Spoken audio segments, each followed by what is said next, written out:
next to follow on the theme from Kew, Partnership Coordinator. Michael is a chartered environmentalist. We love that fact, and is also Partnership Coordinator for the Millennium Seed Bank. Michael, over to you. Thank you. So here's an example of what a CEnv might do at Kew, and I'm going to focus on seed banking and the work of the Millennium Seed Bank and give you an international perspective rooted in our science strategy. So there's the biography, there's the title.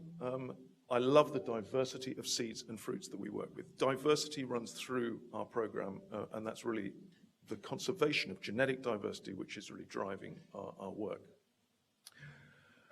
So the framework for us is our science strategy.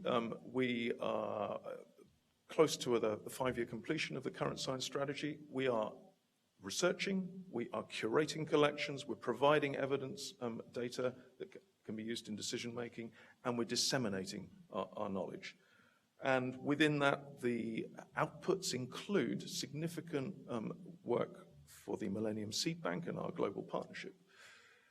Let's just look at plant diversity for a moment. We've got nearly 400,000 vascular plant species to concern ourselves with. We know there are hotspots, particularly in the tropics, and there are more than 2 names on average for each of those recognized species. And species are continuing to be described. So around 2,000 described in 2015, cited in our State of the World's Plants that Richard has referred to. So there's a lot of work potentially out there just to recognize and understand those species. We also know through IPBES most recently the impacts that human activity is having on the planet. I just picked 4 out of the 2019 report. 75% of the land surface now significantly altered, maybe 1 million species outside plants and animals, and our domesticated genetic diversity is also under threat. And we could get ourselves really depressed by looking at all that in detail. But the mission then of Kew and the Botanic Garden movement, how can we respond? Well, we've got to look at the drivers for species loss, the big slices of cake here: agriculture, biological resource use, forestry. These are big habitat level challenges, and Richard has also covered some of this. But at habitat level, that's obviously going to be the priority for genetic diversity preservation and allows evolution to play its full part in future. But we need an ex situ, off-site solution as well, so that we can complement work done at the habitat level. And that's where seed banking plays a role. It's both functional and cost-effective.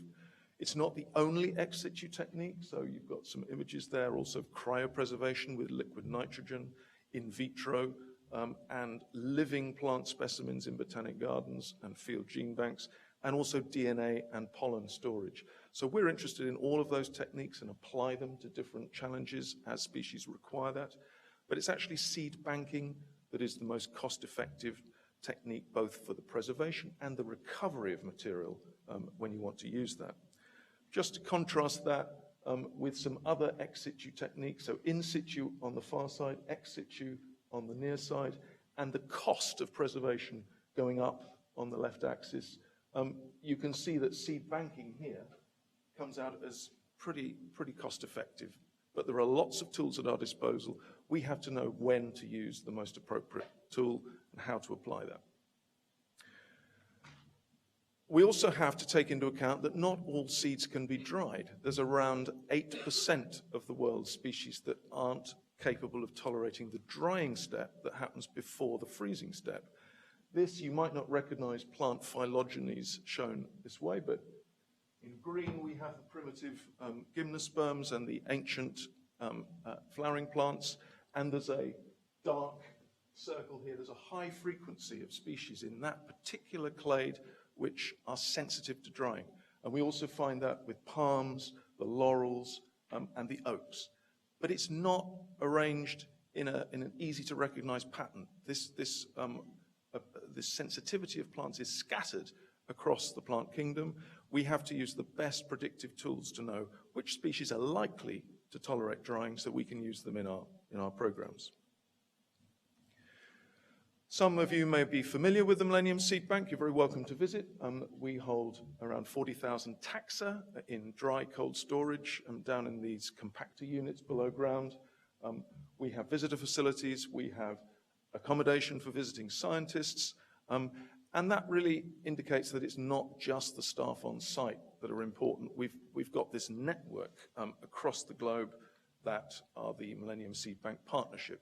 There's over 200 partners worldwide cooperating with us. But how do we work with them to make sure we're all using equivalent technology and applicable standards in our work? Well, we've had to publish our standards.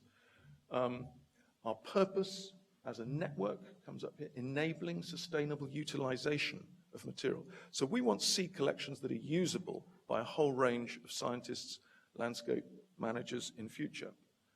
So we've developed and published seed conservation standards, which in 2015 started to function in two ways for us, to ensure that our collections are high quality and usable, but also that second point, to provide a target for our capacity building work. We have a massive training technology transfer operation, and this gives us a way of embedding the standards in that work with partners, and where we can bring all of our partners from whatever context they're operating in up to the equivalent level. Those standards are around 20 across 7 different themes. I'm not going to go into the detail. I just wanted to pull out one which I'm particularly focused on in my projects, and that's the genetic diversity of a sample population. We're really into representation, and the representation of genetic diversity is key. And how would we do that on a national scale? Well, there's our BSBI Atlas with common ash. We've actually sampled in our UK National Tree Seed Project across all of the forestry zones and below and above 300 meters to try and cover as far as we can the potential genetic diversity.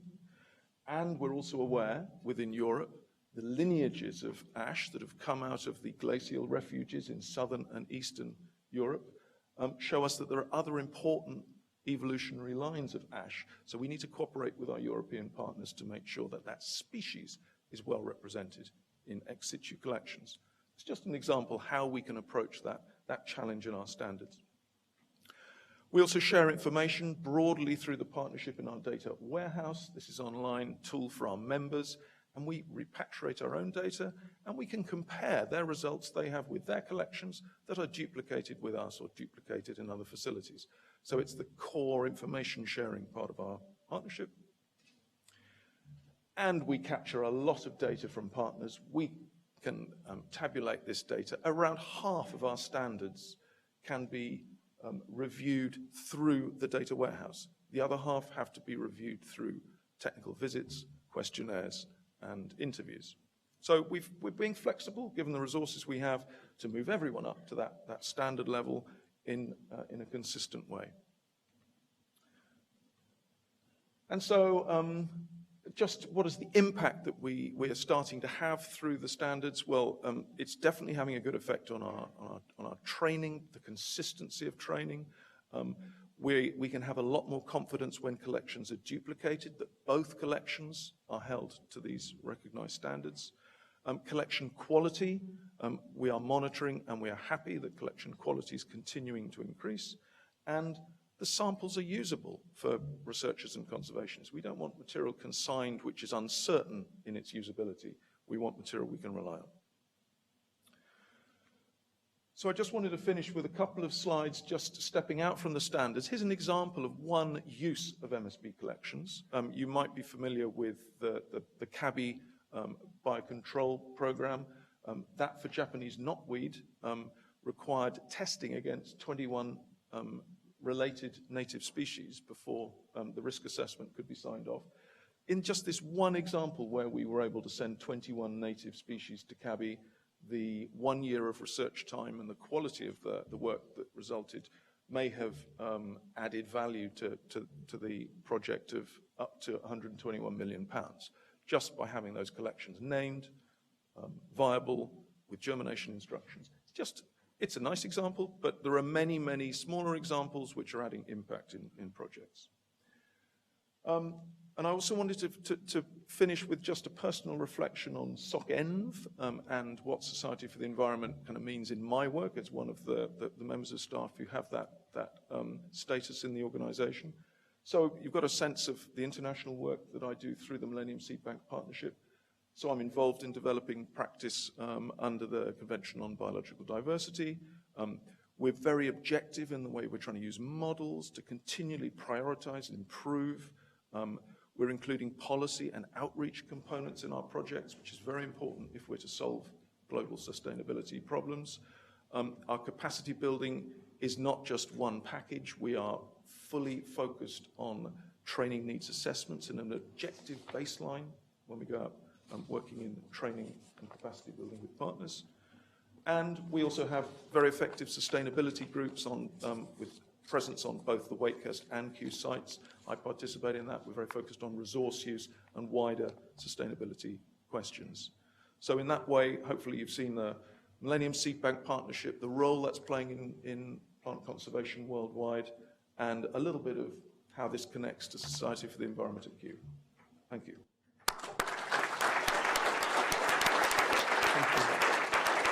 Thanks. Excellent. Brilliant. Thank you very much, Michael.